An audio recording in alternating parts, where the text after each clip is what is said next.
तो बेटा आज हम करंट इलेक्ट्रिसिटी में अपना नया टॉपिक शुरू करते हैं। उस टॉपिक को बेटा हम बोलेंगे ओम्स लॉ।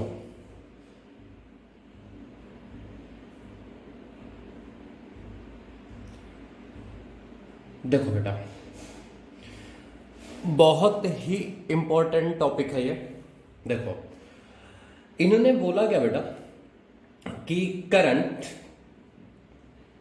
मतलब कोई आप कंडक्टर लेते हो, क्लियर बेटा, और इस कंडक्टर में बेटा आप एक पोटेंशियल डिफरेंस अप्लाई करते हो। मान लेते हैं बेटा ये V1 है और ये क्या बेटा V2 है। तो इसमें जो पोटेंशियल डिफरेंस आया बेटा, मान लेते हैं delta V equal to V1 minus V2 आया। मैं ये मान के चल रहा हूं कि V1 जो है बेटा वो V2 से ज्यादा है, क्लियर है। तो इसमें जो बेटा करंट आएगा I, देखो डायरेक्शन कैसे लिखा बेटा मैंने, ये हाइयर है ये लोअर है, तो इलेक्ट्रिक फील्ड का डायरेक्शन बेटा आएगा ये इनसाइड, और नेगेटिव चार्ज भागता बेटा फील्ड के अपोजिट, और करंट भागता है बेटा नेगेटिव चार्ज के अपोजिट। इसका मतलब करंट ई के डायरेक्शन में ही आएगा, ये पहले भी पढ़ चुके हैं, डेल्टा भी बेटा। तो इसमें जो करंट होगा ना बेटा, current is directly proportional to the potential difference across the conductor. ये बात इन्होंने बोली,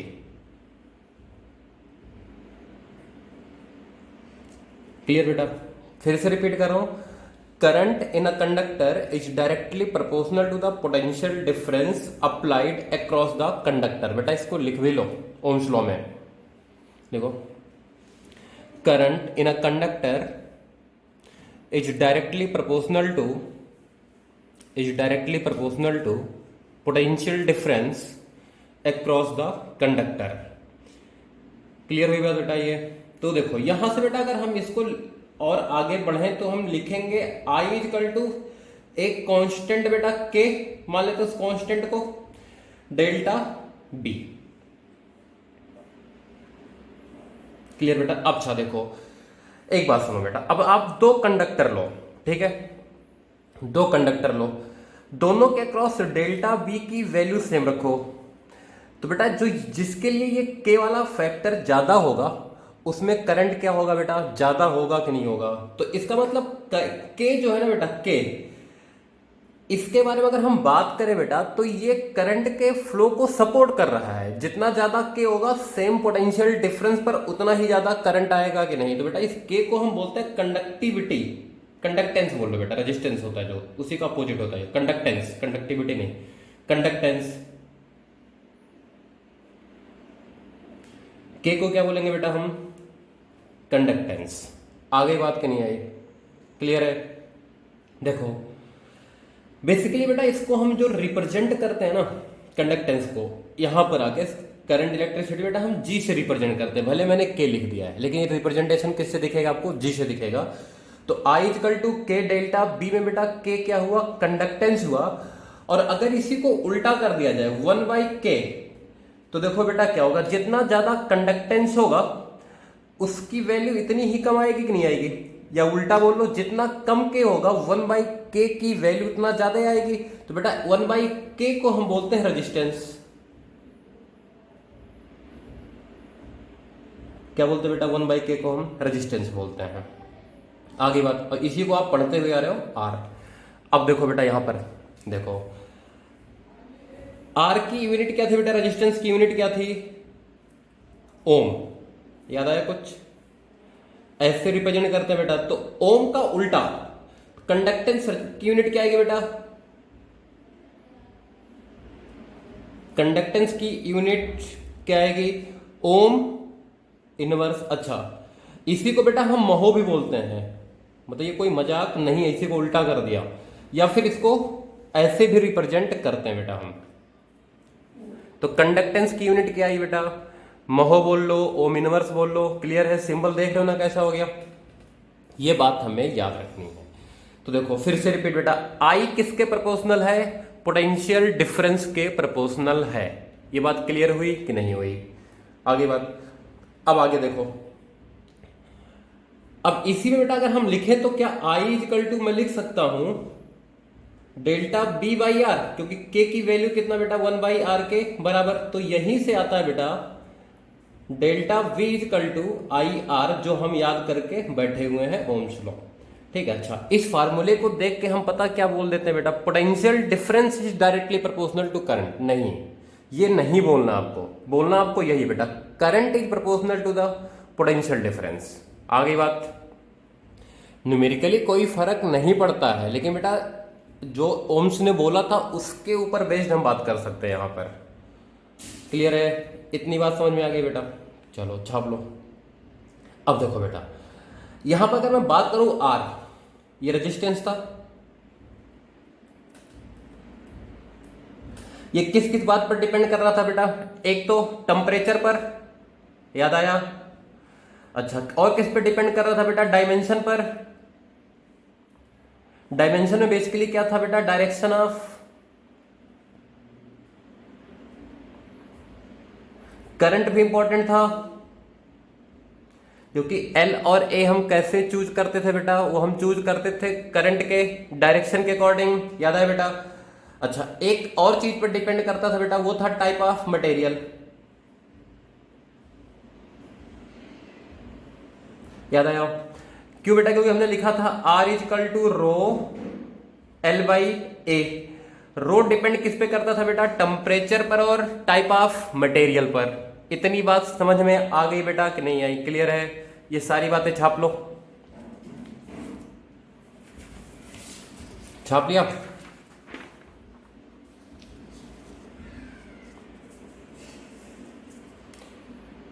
देखो बेटा, अब आगे बढ़ते हैं।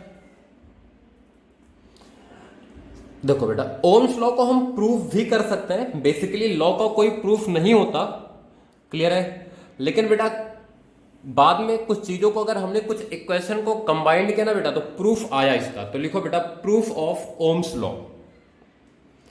Proof of Ohm's law. देखो बेटा, हमने पढ़ा था दो फार्मूला। हमने एक पढ़ा था बेटा आई इक्वल टू, लिख लेना proof of Ohm's law, heading लिख देता हूं मैं।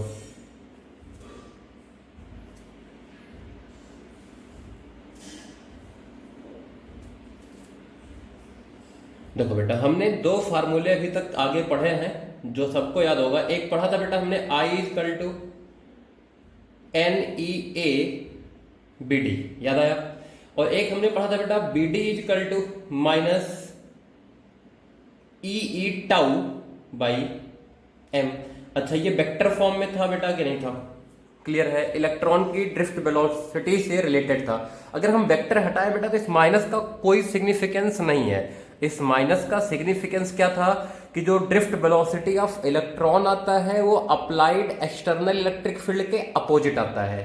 ये बात आप सबको याद होगी बेटा। देखो, इन दोनों फार्मूले को बेटा मैं कंबाइन करता हूं, तो क्या मैं लिख सकता हूं आई इक्वल टू एन ई ए, लिख सकता हूं बेटा। अच्छा, बी टी की जगह मैं लिख सकता हूं ई टाउ बाई एम। बेटा मैंने साइन नहीं लिया क्योंकि मैंने मैग्नीट्यूड रखा है ड्रिफ्ट वेलोसिटी का। तो बेटा क्या यहां से आप लिख सकते हो n e square tau by m into e, clear बेटा, आ गई बात। और यहां पे कितना आ जाएगा बेटा, इंटू ए। देख लो फिर से सारा कुछ, एन बेटा हो गया, यहां से ई स्क्वायर आ गया बेटा, ए हो गया, ई हो गया, टाउ हो गया, क्लियर बेटा, डिवाइडेड बाई एम। इधर देखो बेटा, जिस कंडक्टर के बारे में हम बात कर रहे हैं बेटा, ये कंडक्टर था। इसमें बेटा हमने एक छोटा सा एलिमेंट लिया डीएल लेंथ का, और यहां इलेक्ट्रिक फील्ड था ई। तो बेटा यहां जो हम बात करें डीवी की वैल्यू कितनी आएगी, देखो बेटा, क्या डीवी बाई डीएल, क्लियर है। या इसको अगर मैं छोटे से लेंथ को एल बोल दूं, परेशान मत हो जाएगा, एल, और इसको बेटा मैं बोल दूं पोटेंशियल डिफरेंस बी, तो क्या बी बाई एल की जगह बेटा मैं ई लिख सकता हूं कि नहीं, क्लियर बेटा। तो ई की जगह पर मैं क्या लिखूंगा बेटा, इसको लाकर लिख लेता हूं यहां से बेटा, तो कितना आ जाएगा n e square tau by m. E की जगह पाएगा बेटा V by l into A. Clear बेटा? अब देखो यहां से आया I equal to n e square tau by m A by l into V. अच्छा बेटा ये v क्या था अगर देखा जाए तो बेसिकली देखो कंफ्यूज मत हो, ये डेल्टा b था बेटा, इसके बीच का पोटेंशियल डिफरेंस ही तो आता था ये। क्लियर है बेटा? तो ये डेल्टा b है। तो बेटा अगर मैं कंपेयर करूं, ऑन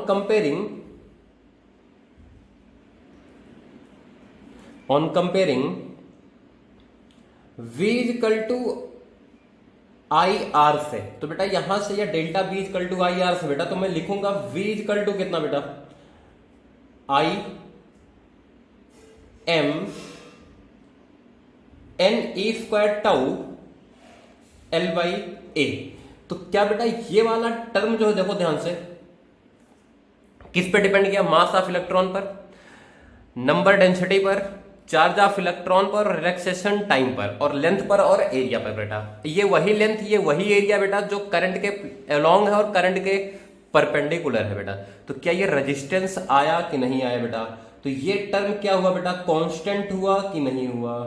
आगे बात, और इसी को हम क्या बोलेंगे बेटा, रेजिस्टेंस बोलेंगे। तो R इक्वल टू कितना आ गया, m divided by n e square tau l by A. अब बेटा अगर मैं और लिखूं तो हमने पढ़ा है R equal to rho L by A. तो बेटा रो की वैल्यू कितनी आ गई, क्या आ गया बेटा m divided by n e square tau. Clear है बेटा? तो ये हो गया बेटा किसके टर्म में, देखो नंबर डेंसिटी रिलैक्सेशन टाइम के टर्म में हमने ड्राइव कर लिया ये दोनों बातें। क्लियर बेटा? और यहां v equal to I into constant, उसी कॉन्स्टेंट को बेटा हम क्या बोलते हैं, रेजिस्टेंस बोलते हैं कि नहीं? क्लियर है? आगे बात बेटा, तो बेटा ये फार्मूला भी क्या हो गया, प्रूफ हो गया। तो बेटा इसको हम बोलते हैं प्रूफ ऑफ ओम्स लॉ। छाप लिया? छाप लो बेटा इसे।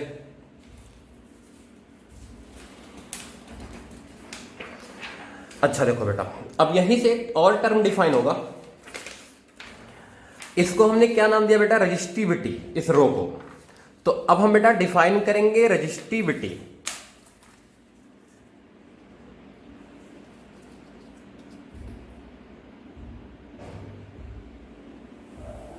तो हेडिंग लिखो बेटा रजिस्टिविटी।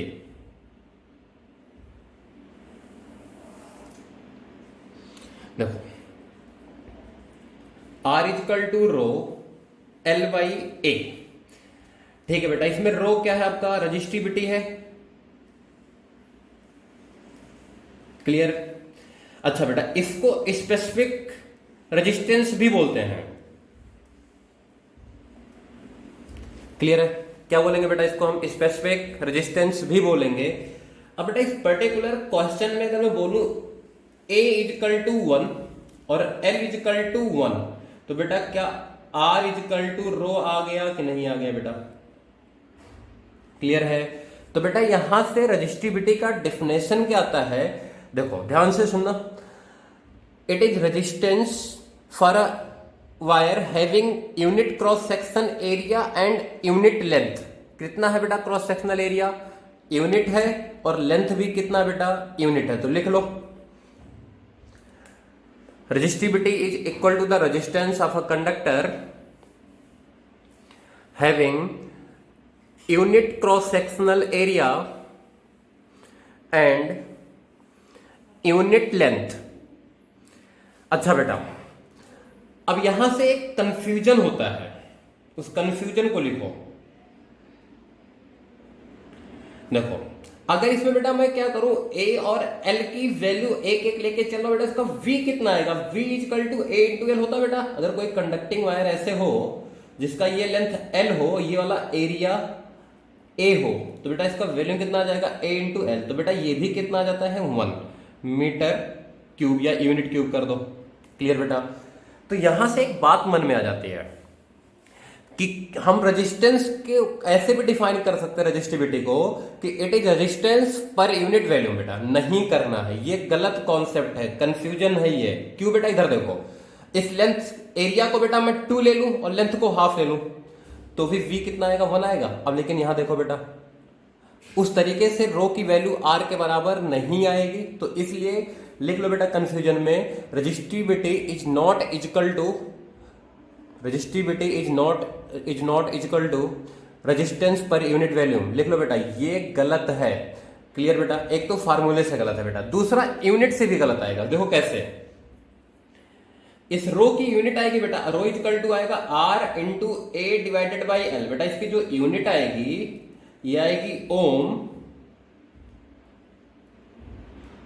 मीटर आएगी बेटा कि नहीं आएगी? अरे meter square divided by meter. Clear है, मतलब इसकी यूनिट आएगी ओम मीटर। और बेटा अगर आपने रेजिस्टेंस पर यूनिट वॉल्यूम किया तो क्या आ जाएगी बेटा, ओम पर मीटर क्यूब, जो कि गलत हो जाएगा कि नहीं बेटा? क्लियर है, ये होगी बेटा रजिस्टिविटी। अच्छा, इसी का दूसरा नाम क्या है बेटा, स्पेसिफिक रेजिस्टेंस। इतनी बात समझ में आ गई? क्लियर है, आगे बढ़े।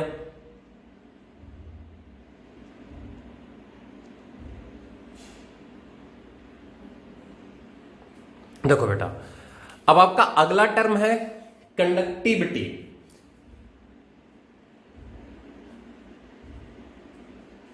कंडक्टिविटी बेटा, जो वो कंडक्टिविटी होता है ना बेटा, वो अगर बात करी जाए तो बेटा कंडक्टिविटी होता है, इसको हम बोलते हैं सिग्मा। तो सिग्मा इजकल टू होता है बेटा 1/रो। अच्छा, अब इसको बोल किया दिया जाता है बेटा, it is reciprocal of resistivity. लिख लो, it is reciprocal of resistivity. Clear बेटा? अच्छा, लेकिन ये कोई डिफिनेशन नहीं है बेटा, ये डिफिनेशन तो तब होगा जब आप रेजिस्टिविटी को क्या कर रहे हो, डिफाइन कर रहे हो।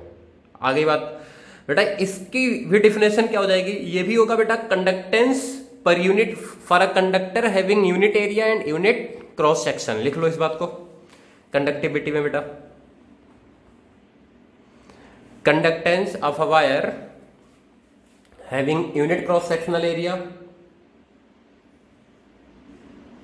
Unit cross sectional area and unit length. बेटा इसकी यूनिट क्या आएगी, ओम इनवर्स मीटर इनवर्स। बेटा ओम इनवर्स को क्या बोला गया था, महो, याद है,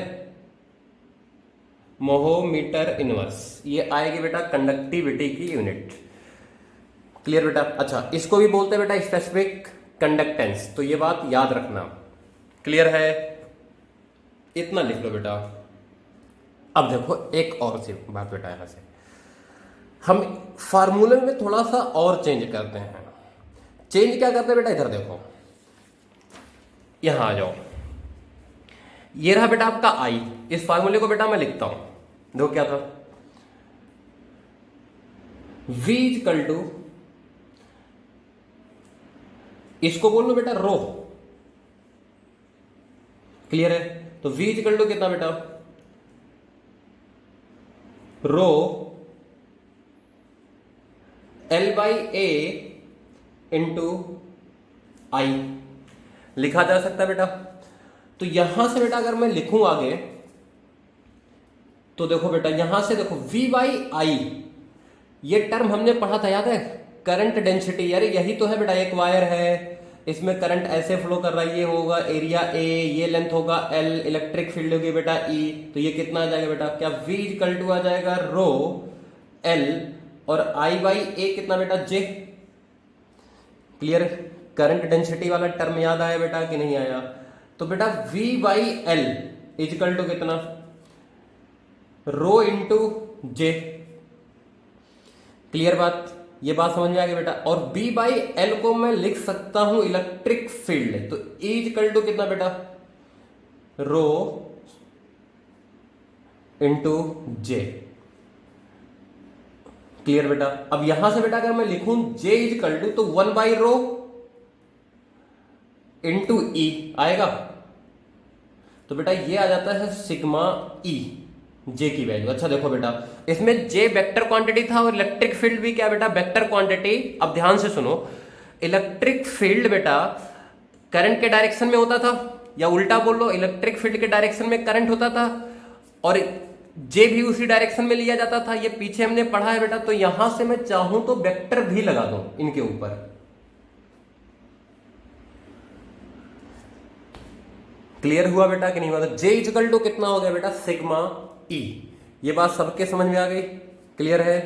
छाप लो बेटा। अच्छा, ये बात समझ में आई थी, यहां तक सारा कुछ। रजिस्टिविटी था बेटा, ये कंडक्टिविटी बेटा, ये जो है ना बेटा, ये पर्टिकुलर फार्मूला, इसको कई बार पूछ लिया जाता है Ohm's law in vector form के नाम से। आगे बात करनी आई, छाप लो बेटा, कई बार पूछेगा ये, बोर्ड में तो बिल्कुल पूछ सकता है ये। तो जे इक्वल टू कितना बेटा, सिग्मा ई। छाप लिया हमने ये। इधर देखो, सिग्मा किस बात पर डिपेंड करेगा बेटा, या रजिस्टिविटी किस बात पर डिपेंड कर रहा था, खाली खाली टेम्परेचर पर और खाली खाली टाइप ऑफ मटेरियल पर बेटा, डायमेंशन पर डिपेंड नहीं कर रहा था। जैसे आप कॉपर किसी भी सोर्स से लेके आओ, सभी केस में बेटा क्या होगा, उसकी रजिस्टिविटी या कंडक्टिविटी एक पर्टिकुलर टेम्परेचर पर क्या रहेगी बेटा, सेम रहेगी। ये बात समझ में आ गई सबके। आगे देखते हैं बेटा, देखो अब वो छोटी सी बात हमने पीछे भी किया था बेटा, फिर से कर रहा हूं, याद करो। ऐसा कंडक्टर हमने लिया था कुछ इस तरीके से, ये दो पॉइंट थे बेटा, यहां पर एरिया है A1, यहां एरिया है A2, करंट है बेटा I, यहां पर करंट है I1, यहां बेटा करंट है I2 मान लेते हैं, यहां है बेटा J1, यहां है J2, यहां बेटा अगर मटेरियल सेम है तो सिग्मा 1 सिग्मा 2, क्लियर बेटा। इलेक्ट्रिक फील्ड है बेटा E1, यहां कितना है बेटा E2। ये बात समझ में आ रही है सारी बातें। देखो बेटा साफ साफ दिख रहा है बेटा, A1 क्या है, ग्रेटर देन A2 है बेटा, I1 और I2 क्या होगा बेटा, बराबर होगा। क्लियर है कि नहीं है, क्योंकि जितना करंट इन होगा उतना ही करंट क्या होगा बेटा, आउट होगा। इतनी बात समझ में आई। अच्छा बेटा ये J1 है बेटा, ये J2। अच्छा J1 इक्वल टू होता था बेटा I बाई A, तो बेटा यहां I और यहां I सेम है, लेकिन यहां का एरिया ज्यादा है, यहां का एरिया कम है, तो क्या लिखेंगे बेटा, क्या हम लिख सकते हैं J1 लेस देन J2। और बेटा अगर सेम मटेरियल है तो सिग्मा 1 इक्वल टू कितना चल रहा है, सिग्मा 2, और E1 E2 में आ जाओ। देखो J इक्वल टू कितना बेटा, सिग्मा E, याद आया। तो बेटा E1 क्या आएगा, लेस देन E2 आएगा। ये पॉइंट बेटा याद रखना, बहुत जगह काम आएगा। क्लियर है, ये कंपैरिजन हो गया बेटा, इसमें कुछ भी पूछ सकता हो, ऑब्जेक्टिव में भी, और कुछ भी आपसे विथ लॉजिक पूछ सकता है। इसके साथ बेटा हमने क्या लॉजिक लगाया है, क्योंकि J इक्वल टू होता है I बाई A, इसके साथ बेटा हमने क्या लॉजिक लगाया है, क्योंकि सिग्मा E इक्वल टू था बेटा J, और हमने J को प्रूव कर लिया है कम और ज्यादा, और सिग्मा दोनों जगह क्या है बेटा, बराबर है, सेम मटेरियल होने की वजह से। आगे बात क्लियर है, आगे बढ़े। इधर देखो बेटा, अब एक छोटा सा टॉपिक और इसी में बेटा, अगर हम क्या करें, दो टाइप के मटेरियल लें, ये है टाइप 1 और ये है टाइप 2। पहले समझो फिर इसको लिखना। ये टाइप 1 बेटा, ये टाइप 2, ठीक है। अब देखो बेटा, अगर दो टाइप के मटेरियल है तो दोनों के लिए बेटा सिग्मा की वैल्यू अलग हो सकती है। क्लियर है कि नहीं है, दोनों के लिए रो की वैल्यू क्या हो सकती है बेटा, अलग हो सकती है, लेकिन दोनों में करंट की वैल्यू क्या होगी बेटा, अगर यहां I है तो यहां भी क्या होगा बेटा, I ही होगा। तो इस जंक्शन पर ना बेटा कुछ चार्ज परमानेंटली क्या करते हैं बेटा, एक्यूमुलेट कर जाते हैं। अभी मैं समझाऊंगा क्यों एक्यूमुलेट करते हैं। देखो बेटा, अगर हम बात करें इलेक्ट्रिक फील्ड की बेटा, तो इसमें इलेक्ट्रिक फील्ड अलग होगा, इसमें इलेक्ट्रिक फील्ड अलग होगा। क्लियर है कि नहीं है, आगे बात बेटा, क्योंकि दोनों देखो बेटा पोटेंशियल डिफरेंस वगैरह की सारी कहानी है, इलेक्ट्रिक फील्ड अलग हो सकता है हर जगह। अब बेटा अगर मैं यहां पर एक क्लोज लूप बना लूं, ठीक है, इस तरीके से, इलेक्ट्रिक फील्ड का डायरेक्शन बेटा ये है, और यहां पर मैं गॉस थ्योरम अप्लाई कर दूं,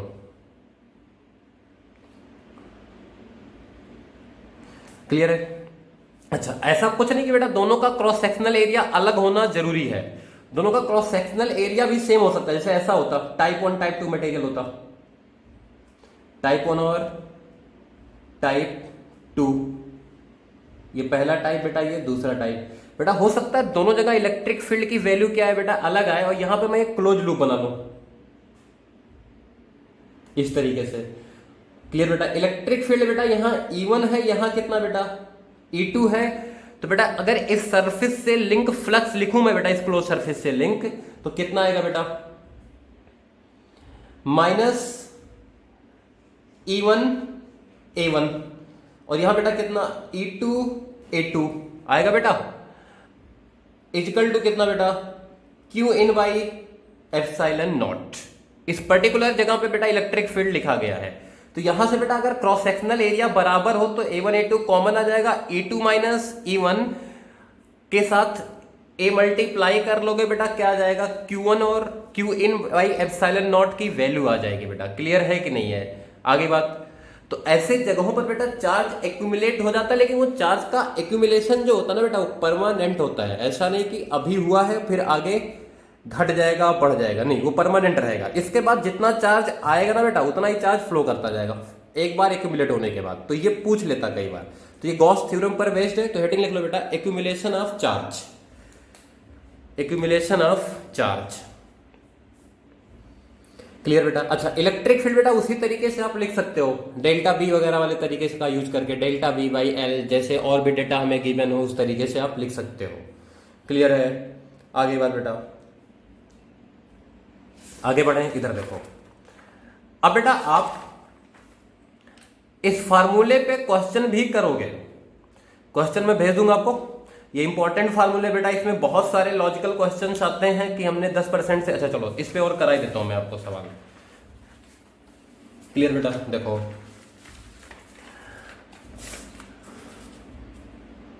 इस पे देखो बेटा,